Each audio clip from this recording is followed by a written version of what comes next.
Avez-vous déjà réalisé quelque chose de vraiment bien? Quelque chose qui vous a créé cette espèce d'étrange sentiment que vous verriez bien votre travail dans un cadre professionnel, une illustration pour un jeu de cartes, un jeu vidéo, etc.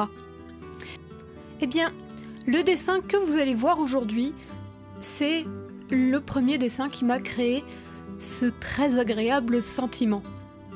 Tout le monde sait que les artistes sont des éternels insatisfaits. Jamais vraiment contents de leur travail, ils trouveront toujours quelque chose à redire dessus. À part quelques cas assez rares, où on est juste très fier de ce qu'on a fait et où on ne veut rien entendre du tout dessus.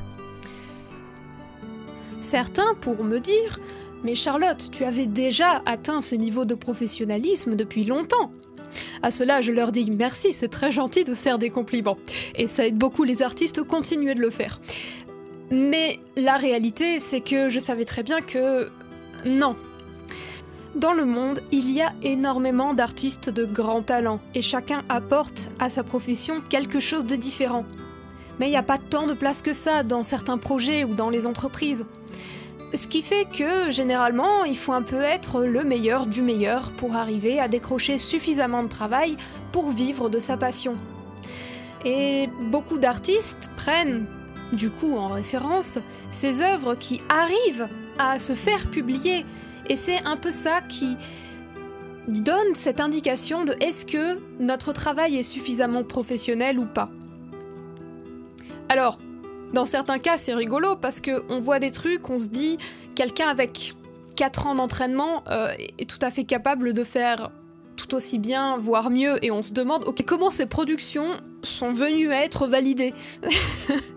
Il y a toujours ces cas-là, mais pour énormément d'artistes, malheureusement, il faut vraiment donner le meilleur de soi-même et être, non pas meilleur que les autres, mais avoir ce niveau suffisamment solide pour être sélectionnés parmi les grands vénards qui peuvent ensuite vivre de leur art.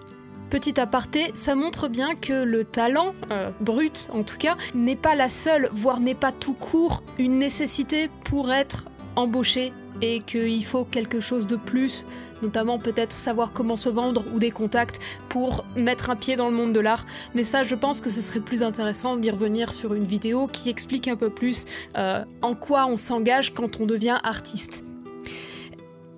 Et moi, ça m'était jamais arrivé de me dire qu'un de mes dessins avait un niveau suffisant. Mais aujourd'hui, c'est plus le cas et je suis très contente de m'être prouvé en fait à moi-même, particulièrement, que je pouvais faire quelque chose, enfin, qui peut être comparé à une qualité professionnelle. Est-ce que ça veut dire que je vais pouvoir gagner ma vie du dessin? Non, parce que c'est beaucoup plus compliqué que ça, malheureusement. Mais pour la self-esteem, c'est vraiment bien. Bref, racontons l'histoire de ce dessin.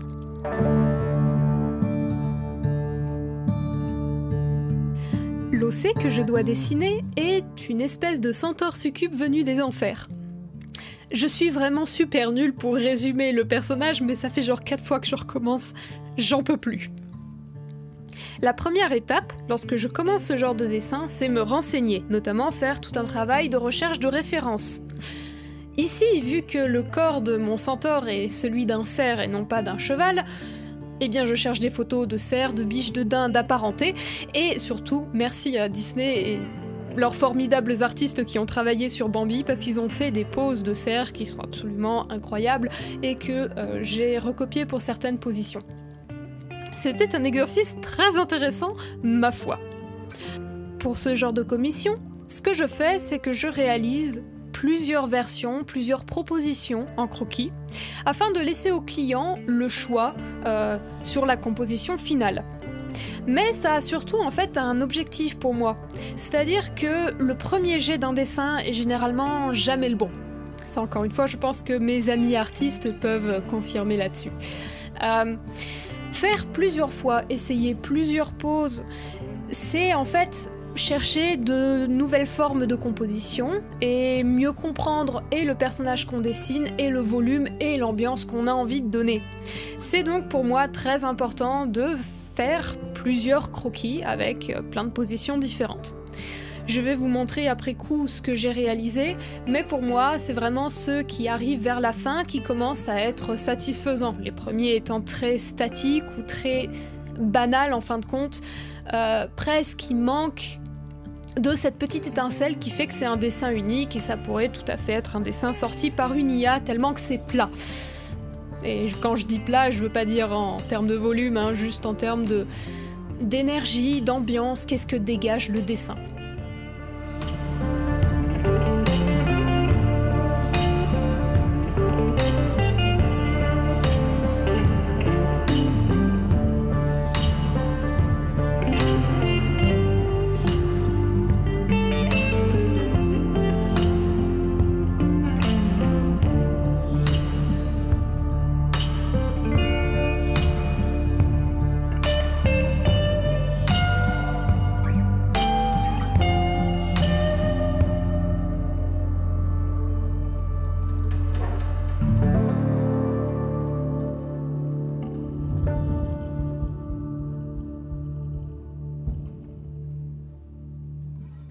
Voici les 6 propositions avec lesquelles j'ai terminé. Alors, vous le verrez sans doute assez vite, et d'ailleurs je pense que certains d'entre vous ont déjà remarqué la ressemblance, mais une de mes images de référence qui a été donc fournie par ma cliente était une image de League of Legends. Je me connais pas assez dans le jeu pour savoir qui est le personnage, je crois que c'est un skin d'un personnage. Bref, la première proposition est un recopiage, quasi décalquage de cette illustration. Et c'est fait exprès. Ce que je voulais en fait avec cette première proposition entre guillemets, c'est simplement capter qu'est-ce qui rendait l'illustration et la pose spéciale. Qu'est-ce qui faisait qu'elle résonnait avec le personnage de ma cliente. Ensuite, le jeu, c'était de faire le plus de positions différentes mais qui gardent la même ambiance que l'inspiration d'origine. Je dois dire que mes préférées, ce sont les 3 dernières. Le problème de ces 3 positions-là, c'est que quand on veut faire, voilà, par exemple une rêve sheet, c'est pas forcément des positions qui vont montrer au mieux le personnage. Et notamment dans l'entièreté de son physique. Mais c'était les positions qui étaient les plus dynamiques pour moi. Avec ma cliente, on a sélectionné 3 illustrations qui étaient intéressantes et que j'allais ensuite affiner parce que pour un artiste, ces croquis-là, ils sont très représentatifs et je vois exactement ce que ça va donner à la fin. Pour quelqu'un qui n'est pas dans le milieu ou alors qui n'a juste pas ma façon de fonctionner, on n'y voit rien. Donc, étape 2. Affiner ces croquis afin de les rendre les plus représentatifs possibles du résultat fini sans avoir à passer 30 heures dessus. Un bon croquis final est un croquis qui donne à l'artiste toutes les indications dont il a besoin pour continuer le dessin. Dans le cadre d'une commission, c'est aussi un croquis qui est suffisamment clair et qui indique à la personne qui commissionne à quoi va ressembler son produit final, tout de même. Donc là, je me suis beaucoup concentrée sur les volumes et les ombres, ainsi que les cornes. Là, bon, ok, j'ai complètement décalqué, je crois que c'est encore une image de League of Legends. Mais ces cornes ont vraiment une géométrie de merde. Bref, ce speed paint est vraiment sponsorisé par League of Legends. Vous verrez même dans la façon que je colorais, je me suis vraiment inspirée des images qui m'ont été fournies parce que je trouvais que le style était super intéressant à étudier. Ah, et on fait un rapide petit coucou à l'image dont je vous parlais à l'instant qui sert vraiment de base pour le personnage, que ce soit au niveau de la faux, de la forme, des cornes, etc.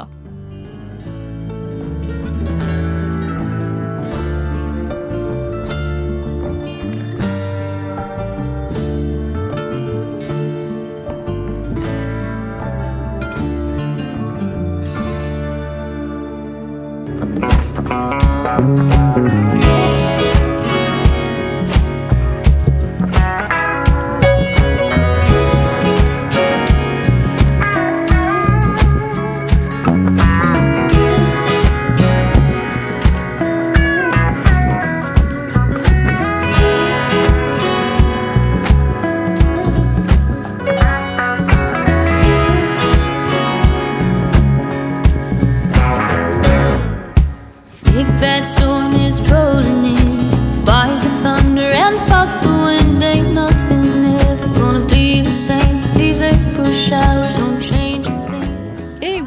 complètement oublié d'enregistrer le dernier clean, donc j'ai juste enregistré la fin. Voilà le professionnalisme dans toute sa splendeur. Voici donc les 3 illustrations finales et celle qui a été choisie.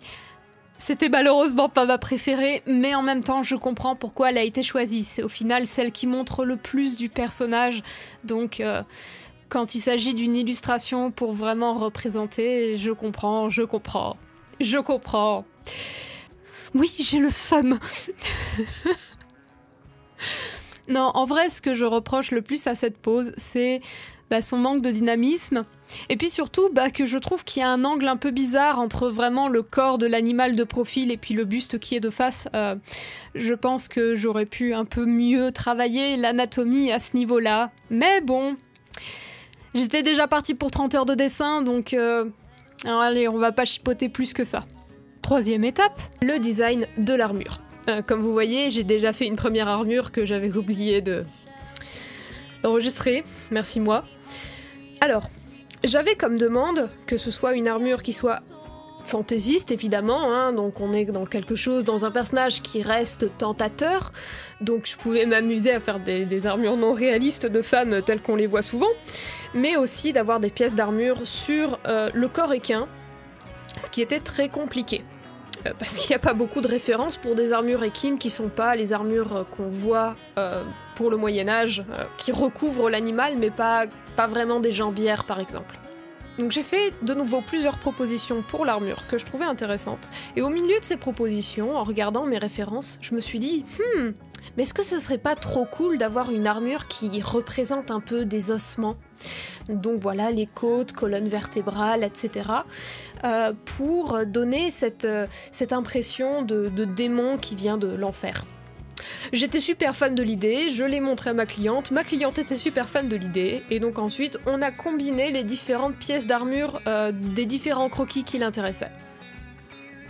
Une fois l'armure finie et réfléchie, on passe à la 4e étape qui est celle de poser à peu près les couleurs de l'illustration. C'est la dernière étape avant de commencer le painting, donc elle est relativement importante et c'est elle qui va donner l'ambiance de ce qu'il va y avoir, de même qu'être la base du painting. Le painting est à l'infographie ce que la peinture à l'huile est à la peinture physique. C'est-à-dire une technique où on va construire progressivement la couleur par un ajout successif de couches et on passe directement par la couleur pour faire l'illustration.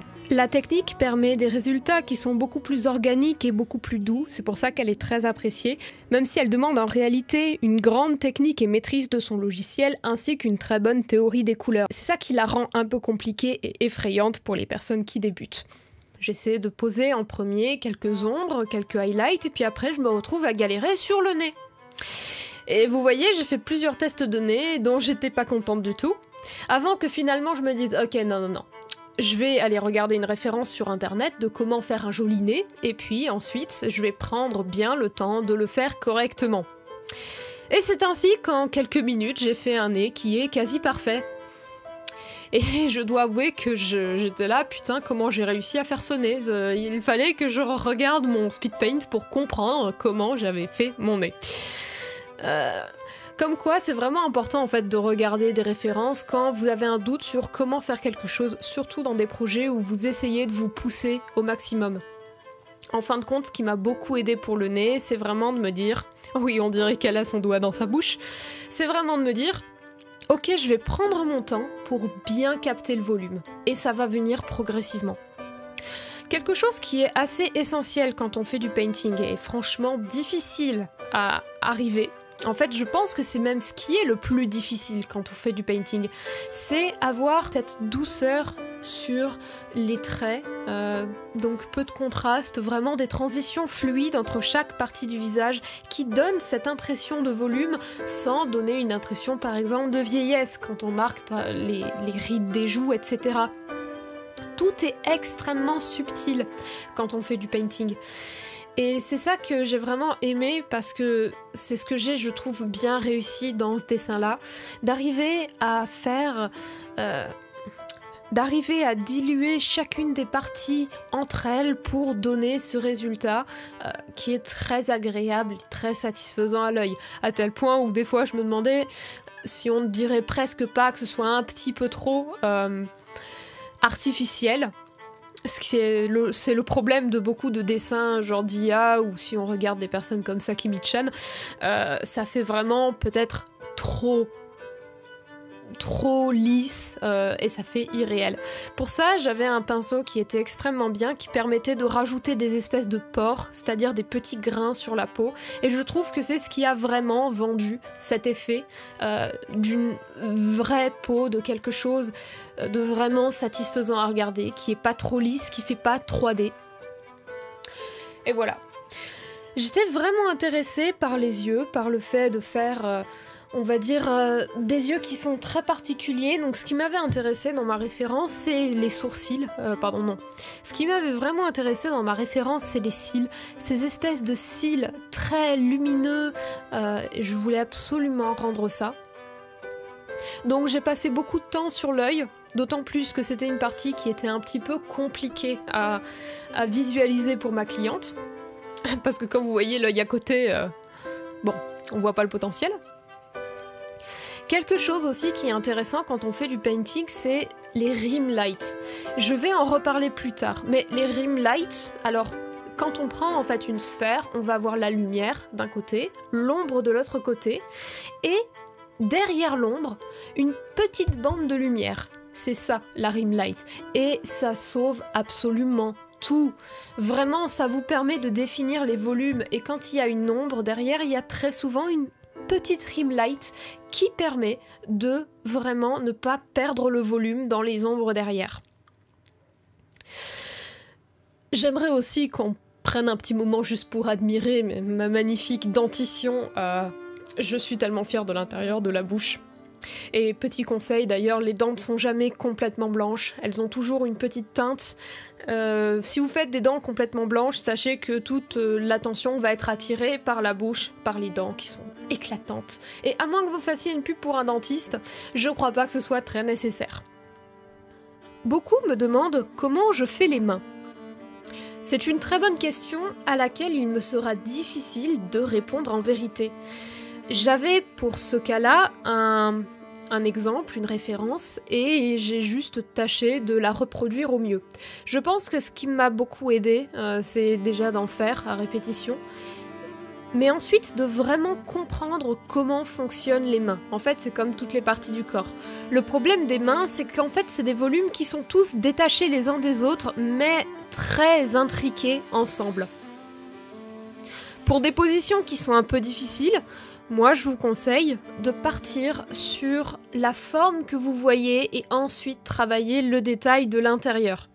Parce que si vous travaillez chaque doigt séparément, vous risquez de perdre la forme globale et vous arrivez ensuite à un résultat où les doigts sont tous détachés les uns les autres. Préférez travailler le volume global que forme la main et ensuite les doigts séparément à l'intérieur de ce volume. Par ailleurs, je tiens à préciser que là, la main n'est pas encore finie, notamment la définition du poignet est manquante. La main étant faite, peut-on apprécier à quel point je pars littéralement d'un croquis ultra merdique pour juste construire un crâne? Non mais voilà, c'est ça la beauté du painting, c'est qu'en fait on n'a pas besoin de partir de quoi que ce soit de vraiment construit. Même si bon, c'est pas le crâne le plus réaliste du monde, c'est une pièce d'armure, de toute façon il est tout petit, donc c'est pas un vrai crâne. Mais oui, non, ça fait toujours un petit effet de se dire qu'on a été capable de sortir de notre tête, parce que le croquis ne nous aidait pas, la forme qu'on voulait avoir au final. Toujours très satisfaisant.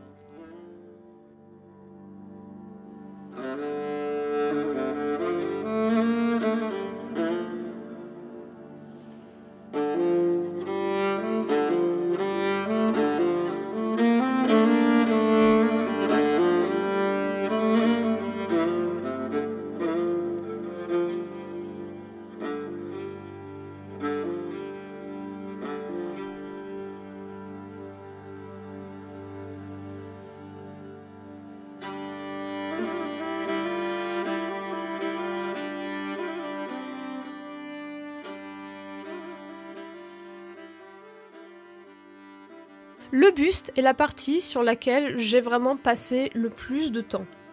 Alors il y a un petit problème de proportion dans le sens où elle est un peu allongée, longue de corps, mais en tout cas je voulais vraiment que le buste ce soit un espèce d'aspect central qui soit parfaitement réalisé.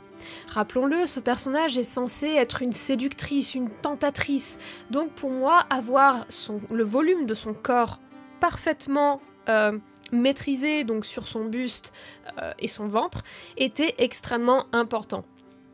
Faut savoir, donc là j'étais sans doute en train de chercher des références, hein, ne vous en faites pas.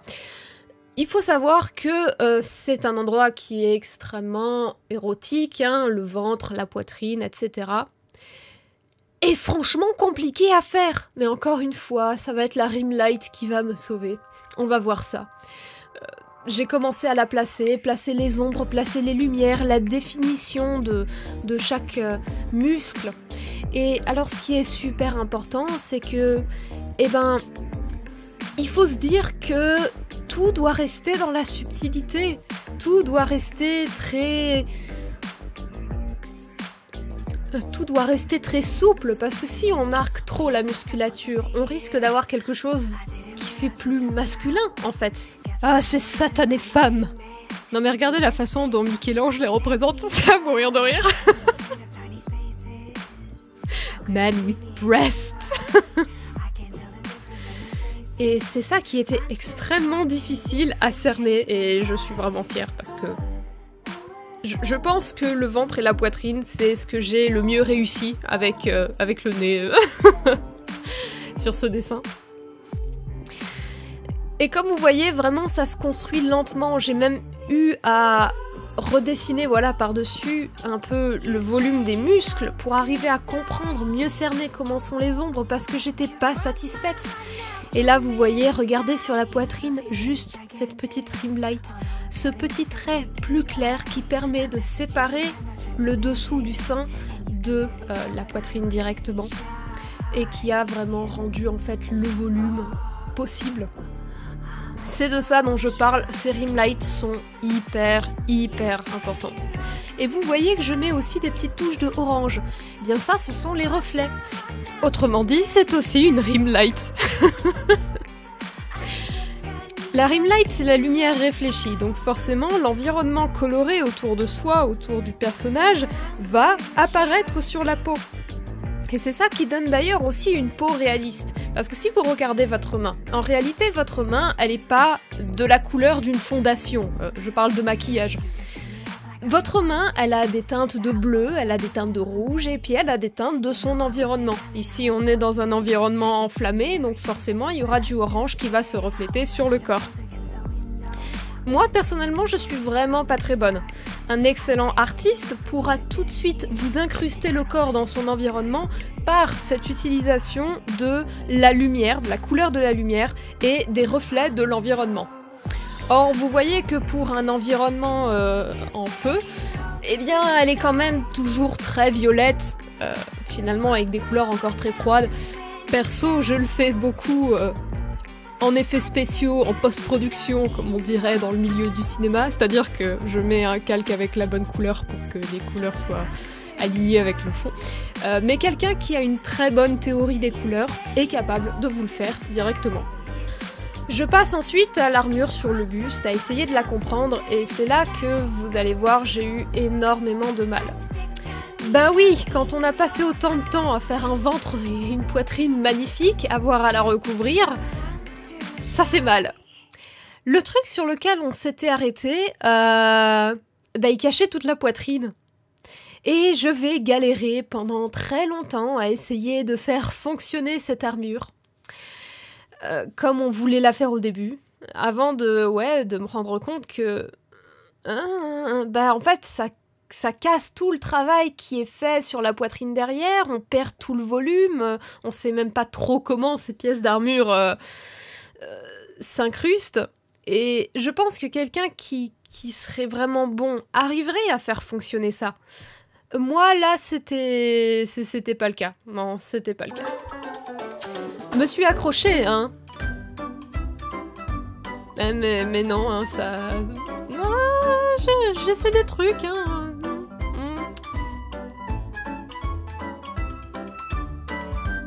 spoiler, je vais pas réussir à faire fonctionner ce concept d'armure.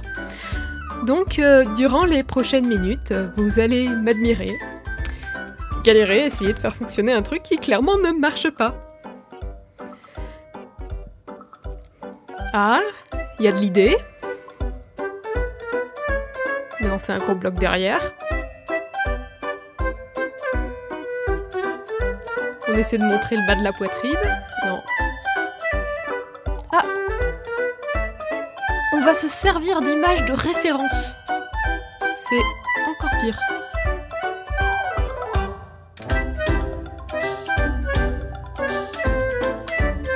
Maintenant on fait un oiseau.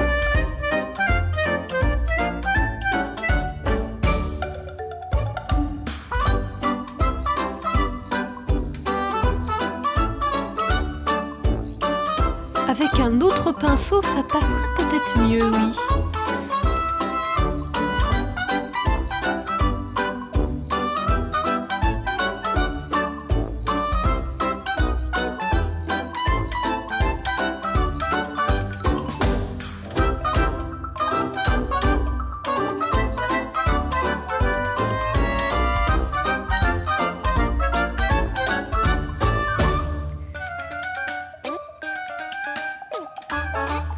Oui, Charlotte, corriger les côtes, ça distrait du fait que, pour l'instant, l'armure ressemble à des frites.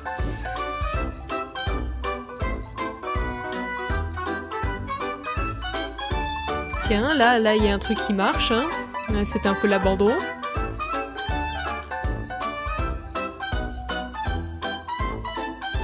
Mais ça marche bien, là.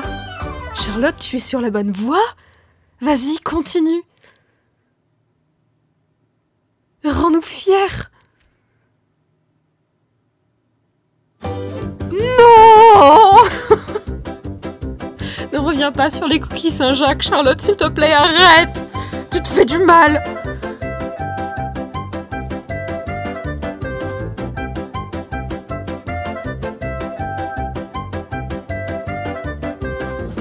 Oui, alors là, carrément, on fait même le rendu. Hein. Ça marche pas, mais on fait quand même le rendu. Au cas où ça marche.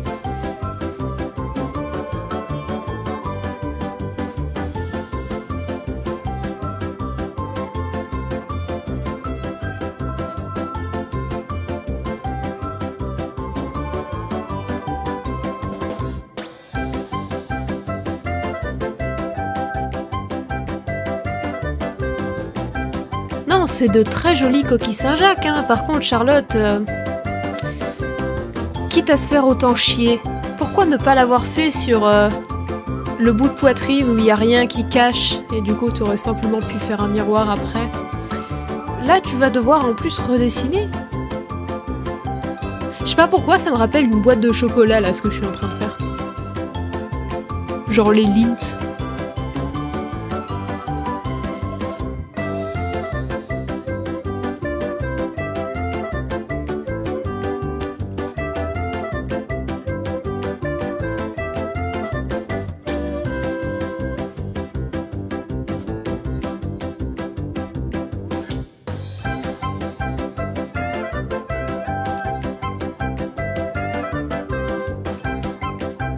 Ça y est, Dieu merci.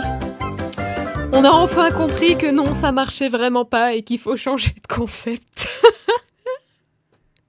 J'étais allée voir ma cliente quasi en pleurant en lui disant « Ouais, non, ça marche vraiment pas, faut qu'on fasse autre chose. J'ai donné tout ce que j'ai pu, mais... » Ouais, non. Et ce concept-là est mieux dans le sens où on garde le volume de la poitrine. Donc j'ai pas fait tout ce travail pour rien et... Bah, ça reste joli, quoi. C'est pas une coquille Saint-Jacques, hein. Voilà. Bon, comme toutes les prochaines parties vont majoritairement être centrées sur le rendu de l'armure, qui est donc un rendu métallique, toujours intéressant, ma foi, de savoir comment dessiner du métal, mais étant donné que c'est ça pendant longtemps, je vais juste vous le laisser avec de la musique, et puis... ouais, si vous voulez des conseils pour le métal... Je dirais simplement, regardez à quel point il y a énormément de nuances dans le métal. La réflexion est beaucoup plus complexe que sur la peau par exemple, mais en fin de compte, c'est très rigolo d'en faire et très satisfaisant parce qu'on peut rapidement avoir un résultat qui ressemble à du métal pour le coup.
Concernant le painting, le plus gros challenge du painting, c'est de ne pas partir dans les détails quand c'est pas encore le moment. Et je pense que pour beaucoup d'amateurs, c'est le problème. Donc quand on commence à dessiner, on a tout de suite envie de voir le résultat fini. Malheureusement, le dessin, c'est un processus qui se construit un peu comme la sculpture en fin de compte. Et c'est particulièrement vrai sur le painting. On ne fait pas... En tout cas, généralement, parce qu'évidemment, il y a toujours ces personnes qui y arrivent, hein, et qui sont absolument insupportables. Mais normalement, sur le painting, le processus, on va dire, le plus courant, c'est de d'abord poser ses ombres, poser ses volumes, et puis ensuite affiner très progressivement.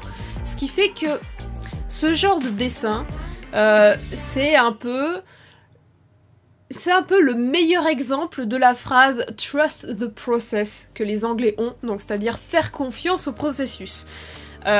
Au début, ça a l'air très très moche, ça a l'air de pas marcher du tout, mais il faut continuer de construire progressivement le truc pour enfin arriver à avoir le résultat qu'on veut.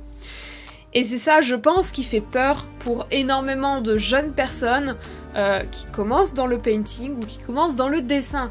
C'est-à-dire que le painting ne te permet pas d'avoir une vision immédiate du résultat final. Et encore une fois, c'est très effrayant. Ce qui fait que pour pallier à ça, on a souvent tendance à partir directement dans des petits détails. Comme ça nous donne une impression, une vision de qu'est-ce que ça va donner.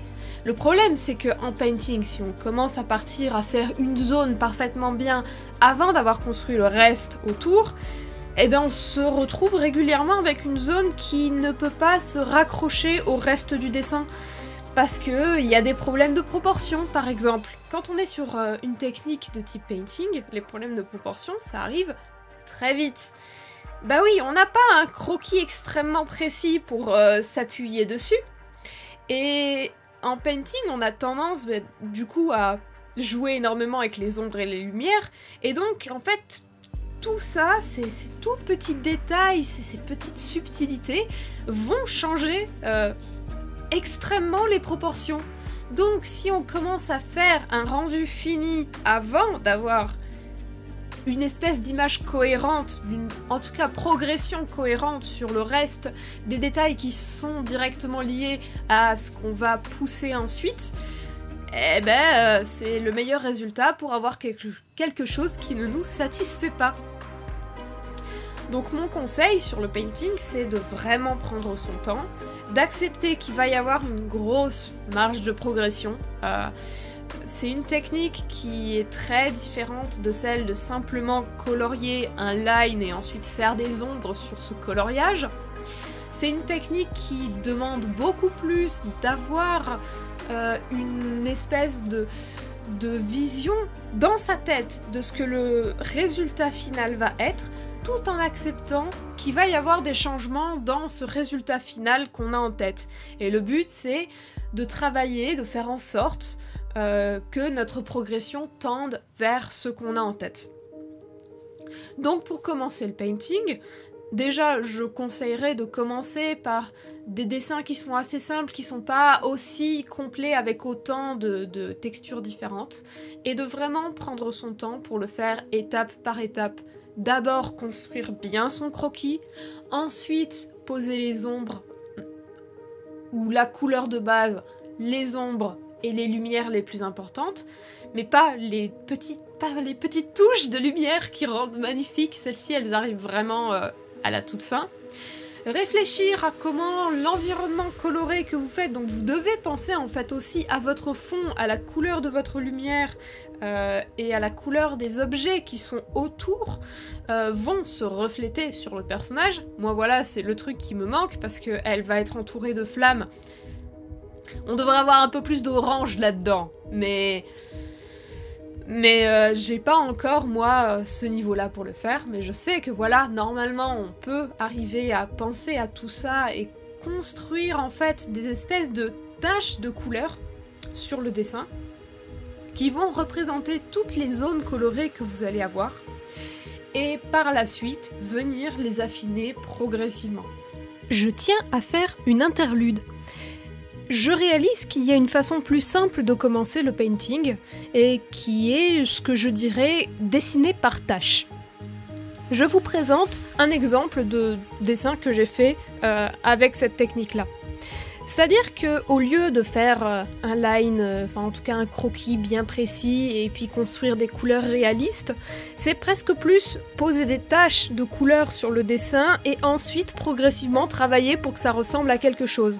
Ça vous fera apprendre la technique du painting en elle-même.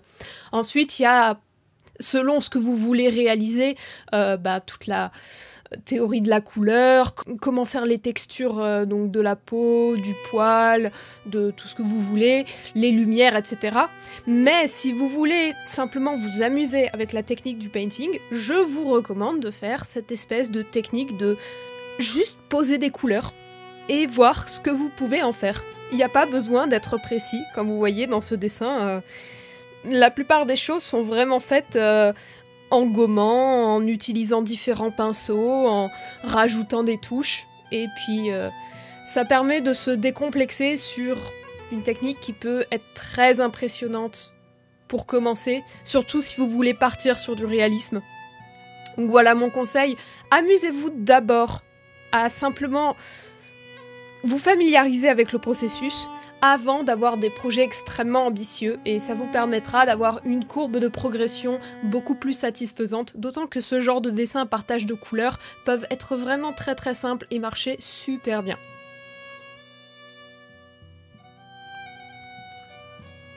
L'affinage, enfin, peut se faire sur des zones beaucoup plus réduites. Par exemple sur l'armure, c'est très simple d'affiner parce que de toute façon, chaque pièce est relativement indépendante les unes des autres. Mais vous avez vu, sur le ventre et la poitrine, je suis obligée de prendre ça comme un ensemble. Je peux pas me concentrer, par exemple, sur la zone du nombril spécifiquement, parce que j'ai pas assez de recul pour pouvoir construire tout ce que je dois construire. Je suppose que ça peut aussi se rapporter sur un dessin à la ligne, mais vous pouvez découper en fait votre dessin par zone de texture et par zone de contact. Le ventre et la poitrine, typiquement, c'est la même texture, mais c'est surtout un seul et même contact. Sur cette position, j'ai la chance en fait d'avoir les bras qui sont suffisamment pliés, et puis comme il y a une armure au-dessus pour couper le ventre des bras, mais si vous aviez par exemple un corps nu, vous êtes obligé de prendre en compte comment les bras sont aussi accrochés au corps, et ça fait qu'on se retrouve rapidement avec l'intégralité du corps en détail, on va dire, en zone à travailler en même temps. La tête, fort heureusement, on a de la chance, on a un cou et un menton qui est avancé par rapport à notre cou, ce qui fait une dissociation assez naturelle, et généralement, à part si on est sur une pose avec le cou relevé, on peut considérer la tête comme une partie séparée, et tant mieux parce que sur la tête il y a énormément de choses à prendre en compte, le placement des yeux, du nez, de la bouche, et je pense que mes amis artistes sauront à quel point c'est facile de faire un visage qui a des problèmes de proportion.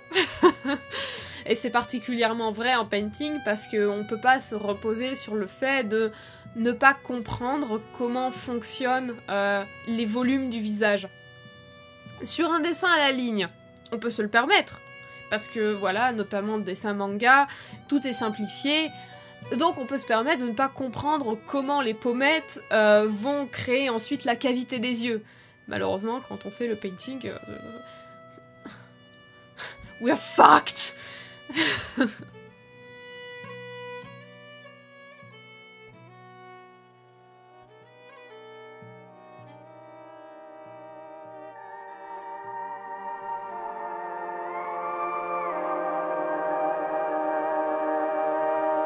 Rivers run dry, dust breaths in the air.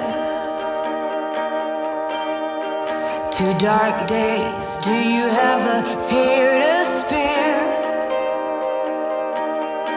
Make a promise, the world awaits. It's heavy just breathing through this debate.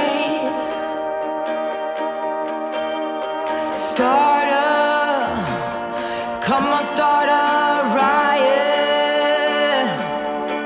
When they love you too much, no, it's fame. fake, or even hate. Don't be scared if the weight paralyzes your state at the gate. No, it's a lot to take in. It's designed to know when, don't wait. Don't be scared when the weight paralyzes your state at the gate.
Cancer called me today. Is it gonna take your loved ones away? It's time their minds don't live here anymore. They've been sold, raped, torn, now old.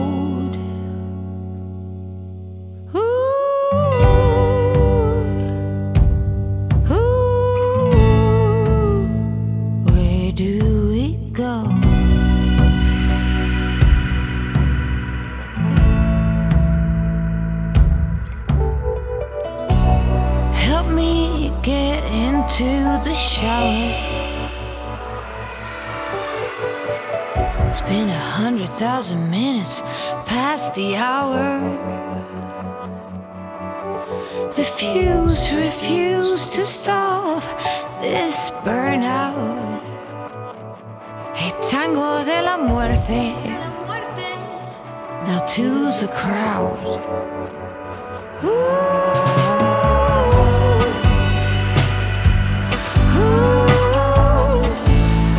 So fast yet slow.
should know.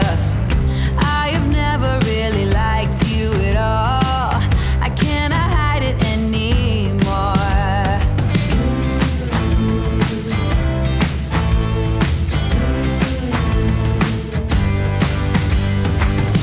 I've been thinking about the future, trying to forget about the past. So many ways that I could change for the better. Don't even know where to begin. If I allow myself to dream, will it be as good as it seems?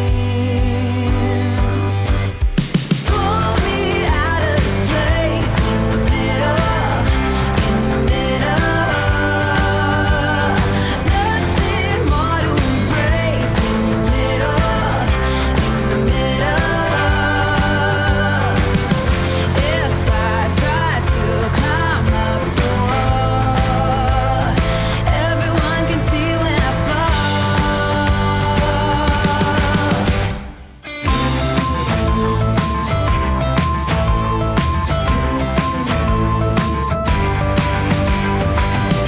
Take me up into the mountains, send me off into the wild. Misery is still a path I would choose if the alternatives are worse. I guess it's time to find a friend, one who will stick by to the end. Going out of my mind in the middle, in the middle. Wasting all of my time in the middle, in the middle. I take a bite, then spit it out, unaware of what it's about. I'm not that good at faking it. I feel somehow I've broken it. I don't believe I'm part of it.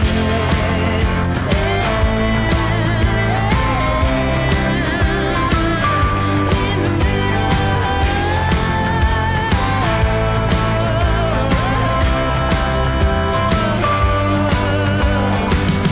If I try to climb up the wall, everyone can see when I fall.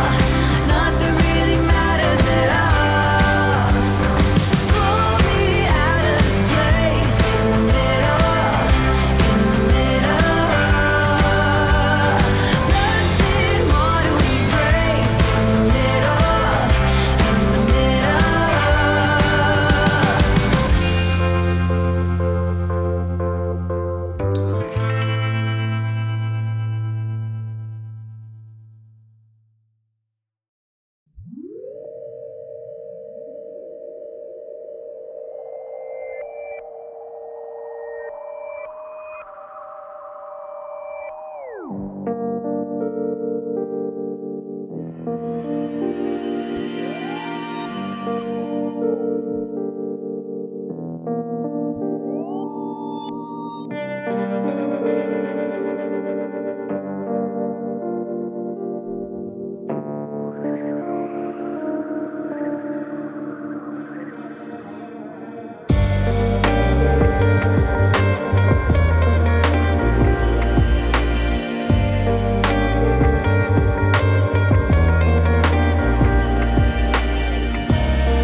on attaque les cornes! Oui, rebonjour. Je suis revenue après une longue absence. A priori, je cherchais des images de cornes pour bien comprendre comment ça fonctionnait. Les cornes, ça a été une épreuve. C'est vraiment compliqué de comprendre le volume de ces choses. Et d'ailleurs, j'ai très vite abandonné, hein, vous voyez. Je veux fuir les cornes. Ah, je savais très bien que j'allais devoir m'y confronter un jour ou l'autre. D'autant plus que voilà, j'avais des runes à faire sur les cornes. Et donc, il fallait que je prenne en compte le volume des cornes sur les runes. Un plaisir.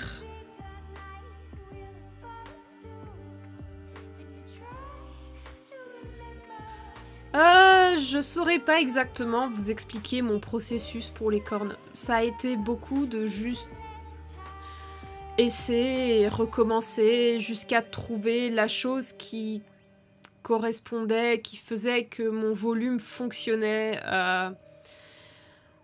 Vous voyez, j'utilise beaucoup de taches de couleur pour essayer de capter en fait l'ambiance que je veux avoir et ensuite je construis les détails.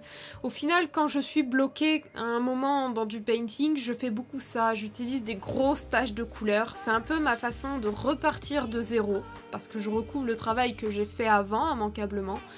Mais ça permet de voilà, reposer les ombres, reposer les choses correctement. Et ensuite, pouvoir les travailler plus en détail. Sur des volumes compliqués, ça aide beaucoup. De se dire, ok, ben j'ai à recommencer. Alors dans le painting, c'est pas un processus aussi net que se dire, ok, j'efface tout et je recommence. Parce qu'encore une fois, en fait, on met par-dessus. Mais le résultat reste un peu le même. Et c'est la plus proche, je dirais, du modelage, de l'argile. C'est-à-dire que quand ça nous satisfait pas, on remet une couche, on recommence à travailler dessus et ensuite on finit par trouver les lumières et le volume qui nous correspond. Et c'est là qu'on peut s'attaquer aux détails. Notamment un truc qui était important pour moi, c'était d'arriver à donner cet aspect creux. Donc quand les runes vont dans le creux de la corne, je pense que c'était assez essentiel pour donner cette impression que la rune est réellement incrustée dans la corne. Et je vais affiner mon processus de plus en plus pour les autres runes que j'aurai à faire. Mais ouais, les cornes, ça a été, je pense, ce qui m'a le plus challengé dans ce dessin. Alors bon, le visage, le painting, forcément, c'était extrêmement challengeant pour moi, parce que, voilà, encore une fois, je voulais pousser mon painting le plus loin possible. Mais la texture des cornes était une texture à laquelle je ne m'étais jamais confrontée de ma vie. C'est une kératine qui est assez particulière, qui est rugueuse, qui a énormément, si vous regardez, de striures, de textures. C'est pas du tout lisse, ces cornes-là. Et ça a été très intéressant, en plus de comprendre un volume qui est très compliqué. Sincèrement, les cornes de bouc, pourquoi vous avez cette forme ? Pour les artistes, ça nous aide pas. Mais c'est vrai que c'est des cornes qui sont absolument magnifiques. Je peux pas dire le contraire. Par ailleurs, ce sont des cornes qui servent donc de bélier, ce qu'on appelle, c'est-à-dire qui servent à rentrer dans des objets, à foncer dans quelque chose tête baissée. C'est pas des cornes qui servent à empaler ou à lutter. Je crois qu'il y a... Ouais, voilà, les cornes de rhinocéros servent à empaler par exemple, et les cornes de cerf, c'est pour la lutte, le combat rapproché, etc. Mais les cornes de bélier, de chamois et tout ça, c'est plus des cornes de « je te rentre dedans le plus rapidement possible pour te péter les os et te pousser au-delà de la falaise ». Sans doute. J'imagine. J'ai essayé de donner en fait à ces cornes l'aspect de l'obsidiane aussi. Donc l'obsidiane qui est un verre produit lors des éruptions volcaniques. Donc cet aspect très coupant, cassé, un peu minéral sur la fin des cordes. Et ça me pétait de faire quelque chose comme ça, notamment avec cette idée que on sent les flammes dans les cornes et qu'à ces endroits-là où finalement la corne est plus fine, on voit presque l'intérieur comme si l'intérieur était translucide.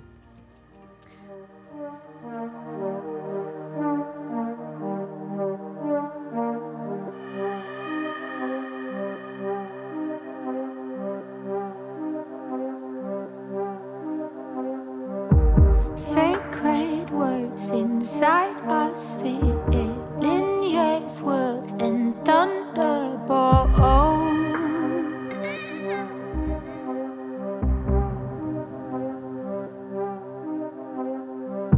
Sacked old dreams, new mediocre, find new ways to overdrive.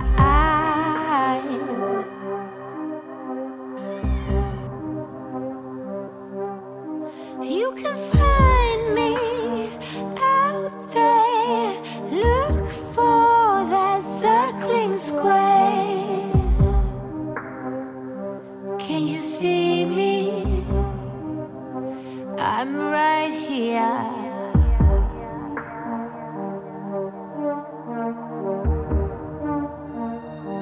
I'm right here.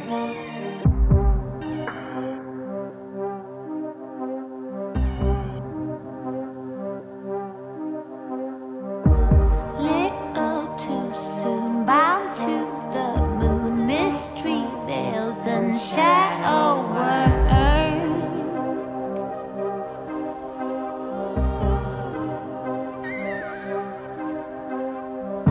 Sacked old dreams, new mediocre, still in search of yellow ochre. I'm right here. Well, you can find me out there. Et c'est qu'on commence à attaquer le décor avec au début donc le manche de la faux. C'est pas très intéressant, encore une fois, voilà, c'est du métal, et là en plus c'est dans une espèce de ligne droite un peu courbée, pour donner l'impression de vitesse, de le poids de l'arme presque. Voilà. Et ensuite je peux commencer à faire les flammes. J'ai une technique pour faire des flammes très rapidement, qui est la technique du lasso. C'est simplement, en fait, on fait une forme comme ça avec beaucoup d'angles. Ça permet de faire des flammes de style cartoon en fait très rapidement. Ensuite ce que je fais c'est que je reprends la même forme et j'ajoute un petit flou de mouvement, puis je vais à l'intérieur progressivement allumer de plus en plus la couleur. En vérité cette technique de flamme j'aurais pu utiliser en fait des techniques pour avoir des flammes un peu plus réalistes, mais j'ai choisi que j'allais pas le faire parce que j'adore faire les flammes comme ça, puis que j'avais un peu la flemme. Là on était vraiment sur la fin du dessin. Je suis par contre trop fière du design de cette lanterne. Regardez-la, ça fait une cage thoracique. Ah, encore une fois c'était assez drôle de faire cette lanterne parce qu'elle part encore une fois de rien du tout et je devais construire un volume cohérent sans passer par un croquis. J'ai pas mal galéré et puis notamment après je devais avoir une flamme à l'intérieur donc qui allait encore me modifier mon volume par par le reflet de sa lumière. Mais ouais, je suis vraiment très fière de cette lanterne. Can you see me? I'm right here. Take a breath in, sigh out, your shoulders down, I'll see you there.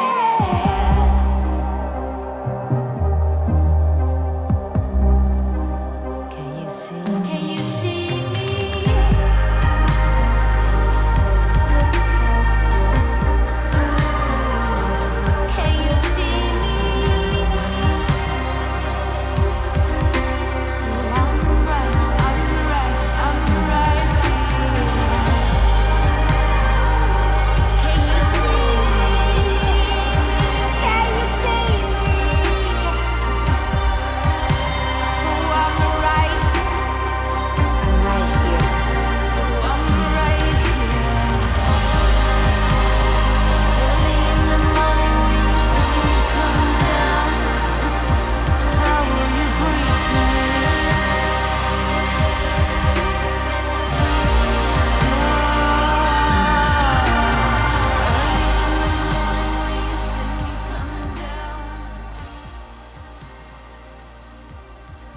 Ensuite, donc, ce que je fais, c'est que je donne à la faux un aspect de métal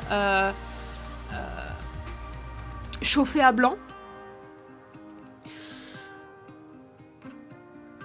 Donc, pour avoir vraiment cette impression, encore une fois, que tout est en feu chez elle et que c'est elle qui provoque le feu même par son arme. Et donc, enfin, on ajoute les petites touches finales qui sont mettre la bonne couleur, la bonne ambiance de couleur sur le corps qui était un peu trop froid par rapport au décor extrêmement chaud, et les petits détails en plus comme les flammes qui s'échappent des sabots.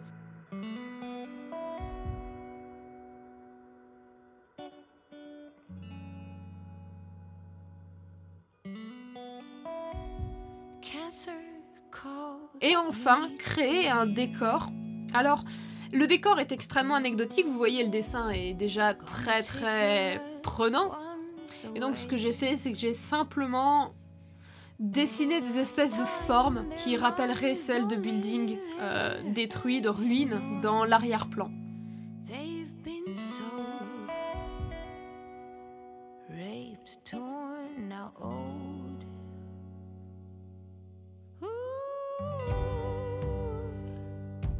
Enfin, après 1 heure à parler pour ne rien dire, ça nous donne ce résultat, dont je suis extrêmement fière. Alors, c'est loin d'être parfait, notamment, voilà, j'aurais préféré une autre pose et je pense que j'aurais pu faire quelque chose de moins surchargé et un peu plus dynamique. Mais pour ce que je voulais atteindre, c'est-à-dire avoir un rendu absolument parfait et le plus poussé possible, j'ai fait exactement ce que je voulais faire et je suis extrêmement fière de ce résultat. Donc voilà. Sur la première version que j'avais enregistrée, je sais pas comment je suis venue à parler de tout ça, mais j'avais dit suivez vos rêves et vos passions et patati et patata, mais surtout n'oubliez pas de prendre des pauses. J'ai plus aucune idée de comment j'en suis venue à ce résultat parce que j'avais la flemme de me réécouter. Ceci étant dit, la prochaine vidéo sera la reprise de All My OC Challenge, où en 1 an j'ai vraiment progressé et j'ai vraiment hâte de vous montrer ça. Et puis, je pose ça là, mais si vous voulez me commissionner, eh bien vous pouvez. Le mieux c'est de passer par Instagram, donc mon profil c'est Little Cuillère, vous retrouverez normalement le @ en description. Mes prix sont extrêmement variables. En fait, je travaille pas comme d'autres artistes, c'est-à-dire je travaille pas en donnant un prix pour un type d'illustration ou une position, full body, portrait, etc. Moi, ce que je fais, c'est que en fonction de votre budget et de ce que vous avez envie de faire, eh bien, j'essaie de travailler avec vous, d'arriver à un accord et de vous donner le résultat le mieux possible en fonction de vos moyens. Voilà, ce sera tout pour moi. Je vous fais des bisous et j'espère à bientôt pour la prochaine vidéo. Ah, et n'oubliez pas, nous jouons tous un rôle.